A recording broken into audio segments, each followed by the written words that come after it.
This dude is our protagonist. He's a transmigrator, but no damn system ever appeared. After cultivating non-stop for 500 years, he finally crawled his way up to the Mahayana stage. He successfully passed his tribulation over 50 times, but still couldn't ascend. People erected statues of him for the masses to worship and bow down to. But one fine day, a notification panel suddenly appeared and forced him to do quests for some chi refinement stage scrubs, leaving him completely dumbfounded. He was now the #1 in the cultivation world. Turns out, the system was so buggy that it got the time wrong by 500 years. He could finish the quest for those small fries in the blink of an eye. The system rewarded him with a perfect chi refinement cultivation base. But that wasn't even as good as his daily breathing exercises. It offered him magic treasures and cultivation techniques, which he openly disdained, and threw them away immediately. Well, being at the Mahayana stage and living for so long was boring anyway, so he decided to do some quests to liven things up. And okay, no more rambling, let's begin.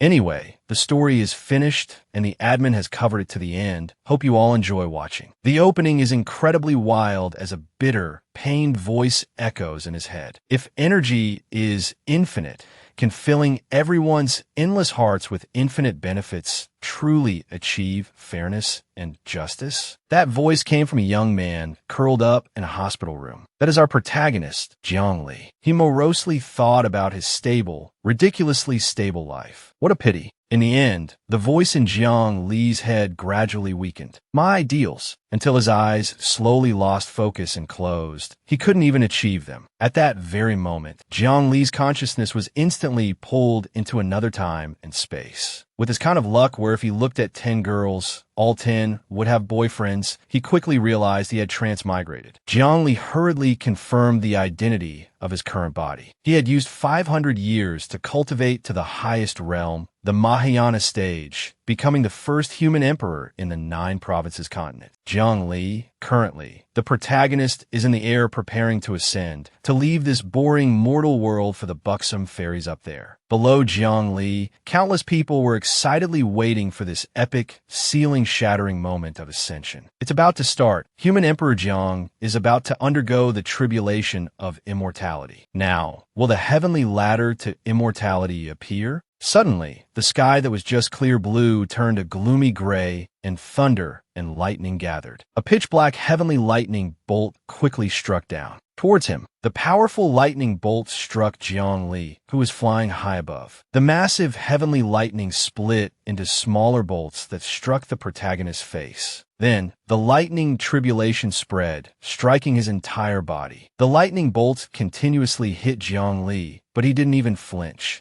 A few minutes later, the power of the lightning tribulation continued to intensify, cracking the surrounding space. When the heavenly tribulation passed, the ground was covered in a thick layer of dust. A large, glowing crater appeared on the ground where he had been standing. In the sky, the storm clouds gradually dispersed, faintly revealing a figure still standing there. After the sky cleared, Jiang Li could be seen still standing proudly high above. The crowd below saw his state and sighed, shaking their heads. The heavenly ladder to immortality still didn't appear. This is the 50th time human Emperor Jiang has undergone the immortal tribulation. The 50th time. Some even doubtfully asked each other, is ascending to the immortal world even real? An old man said with certainty, it is real. The old-timers who have seen the heavenly ladder to immortality have recounted it. It's absolutely true. Several thousand years ago, cultivators on the 9 provinces continent often became immortals. That old man hurriedly recounted the stories of old. As long as one passed the heavenly tribulation, the immortal world would lower the heavenly ladder to welcome the cultivator. It's just that for some reason, the immortal world no longer lowers the ladder to immortality. His words continued to echo, but he firmly asserted one thing. It naturally also cut off the path of ascension. Meanwhile, on Jiang Li's side, he was also sighing dejectedly. Transmigrating to a cultivation world, yet unable to ascend, is truly a pity. Jiang Li had examined his current body's condition. He could only silently assess. With no talent whatsoever, through my own effort, wisdom, and luck, I overcame all challenges to reach the Mahayana stage. With that thought, Jiang Li quickly moved again. If I had a bit of talent, the path could have had fewer detours. He chuckled to himself. Forget it. Those detours weren't entirely uninteresting. Suddenly, a strange sound echoed in Jiang Li's head. Host signal detected. Growth system activating. He widened his eyes in surprise as the sound continued. Name, Jiang Li. The system gave a brief introduction of his current body. Age, 518. Status, current human emperor. Seeing the text appear, Jiang Li fell silent for a moment. Cultivation, Mahayana stage. Then he chuckled and asked this fake-ass operating system,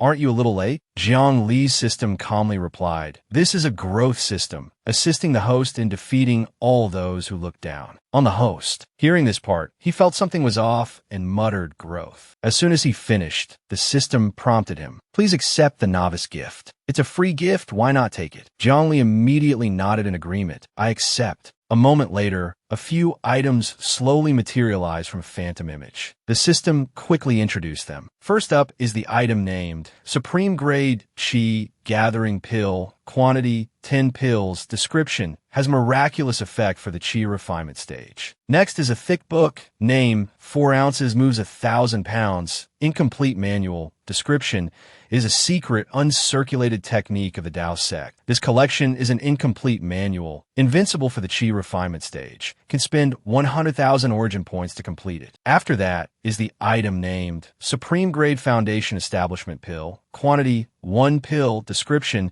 helps a Qi refinement stage cultivator achieve a perfect foundation establishment. Current origin points, 0. Jiang Li opened the book the system gave him and wondered in confusion for use in the Qi refinement stage. He asked softly, system, what is my cultivation level? Did you give me the wrong novice gift? This is for the Qi refinement stage. You should be giving me the novice reward for the Mahayana stage, right? The Mahayana stage. Then the system and Jiang Li started arguing. Rechecked. No error. What is my cultivation level? Mahayana. What level is the novice reward you gave me suitable for? Qi refinement stage. Unable to believe this fake-ass system, he had to ask repeatedly, did you make a mistake? Checked. No error. My level. Mahayana. No error. Seeing that he couldn't argue with the system, he helplessly gave up, fine, even cutting it off. A moment later, the system screen displayed a request again. Novice quest. Quest cannot be refused, cannot flee. It gave a stern warning. Penalty for failure. Remaining system functions cannot be unlocked. Then the system added, system functions include shop, spiritual Qi infusion, inner demon evasion, spatial teleportation. Jiang Li looked doubtfully at the text before him. Spatial teleportation.